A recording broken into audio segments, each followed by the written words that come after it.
Meanwhile, the US military strikes on 3 of Iran's nuclear facilities did not destroy the country's nuclear program. That's according to a preliminary classified report cited by CNN and the New York Times. The report says the American strikes are only likely to set back the program by a few months, as Iran's stockpile of enriched uranium was moved before the strikes and therefore not destroyed.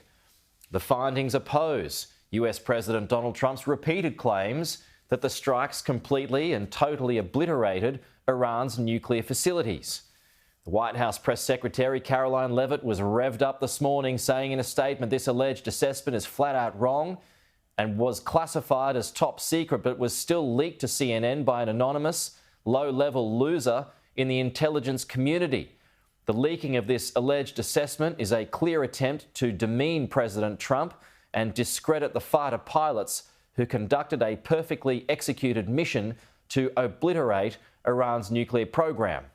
Everyone knows what happens when you drop 14 30,000-pound bombs perfectly on their targets. Total obliteration.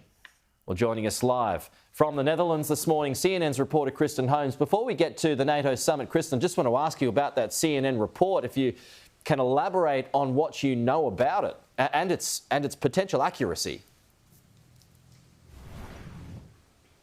Well, this is an early intelligence assessment, and there are going to be a number of other intelligence assessments. We know the Israelis are going to conduct them. The U.S. is going to have other intelligence reports that it goes to, as well as international groups are going to do their own intelligence assessments. So this is still a preliminary intelligence assessment, but it does show that there was less efficacy with those bombs than President Trump has said. Now, one thing I want to note here is that even just moments after the U.S. planes had left Iranian airspace, President Trump was claiming that the nuclear sites had been completely obliterated. And we knew then, from talking to a number of experts and officials, that it was much too early to tell, that there was not any bomb damage assessment that had been done, and that was going to take days to do over with aerial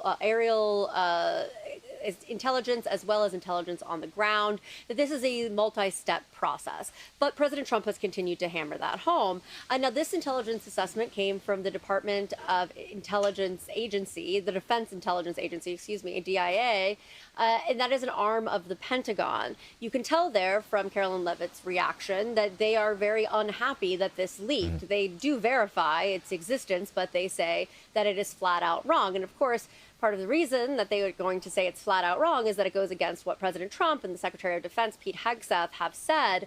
But there's also two things to note why this could be critical. One is, for President Trump, part of the reason he launched those strikes is that it came after he had asked privately to his advisors and allies and officials if those bombs would fully take out the nuclear program, because that's what he wanted to do. He wanted to ensure that once he dropped those bombs, that he'd be able to take out at least most of the nuclear program.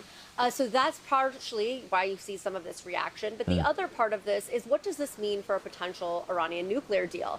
President Trump cares deeply about getting the Iranians to the table. And if this intelligence is true, does that change the terms in which the Iranians would agree to a nuclear deal once they get to the negotiating place? So it'll be interesting to see how this plays out. But yes, as of now, I mean, the White House is pushing back, saying this exists, but they believe it's wrong. But we're still waiting to see a more comprehensive look over time of these intelligence reports. OK, fair enough. Now, let's get to the NATO summit, which is where you are at the moment in the Netherlands. And if you can recap some of the movements today, or the highlights, if you like, of Donald Trump, and some concern from NATO members about what he's said about Article 5. Yeah, he was asked about Article 5 on the plane on the way here, and he gave it a very non-committal and very vague answer, essentially saying it depends on what you mean by Article 5. If you mean we'll be friends with them, sure, I support being friends with them, and I support their safety, but nothing about the actual defense. You know, if someone strikes one, they strike us all, that kind of alliance, which Article 5 is. He did not mention any of that. And that, of course, has raised concerns that President Trump is not going to agree to sign on to raising defense spending by 5% of the GDP, that he is not going to sign on to this alliance the way that it stands. And this has been something President Trump has talked a lot about. He has insulted the alliance. He has said that he's not really sure why we pay into NATO when we are protecting countries or offering defense to countries across the ocean. So you can tell that a lot of the leaders here are going to be on edge. And in fact, even before he arrived, he posted a text message exchange with the NATO Secretary General, in which the Secretary General was praising Trump for the ceasefire, saying that it was an amazing backdrop and he had been successful, and a lot of fawning and a lot of praise there. And it just goes to show you that these leaders want to be on President Trump's good side, and they know that some of that is, giving him compliments, that he has an ego that they want to maintain. And so hopefully to get what they want, they'll continue to stroke that ego. Okay, Kristen Holmes, with the latest from the Netherlands. Appreciate that, Kristen. Thank you. We'll talk to you soon.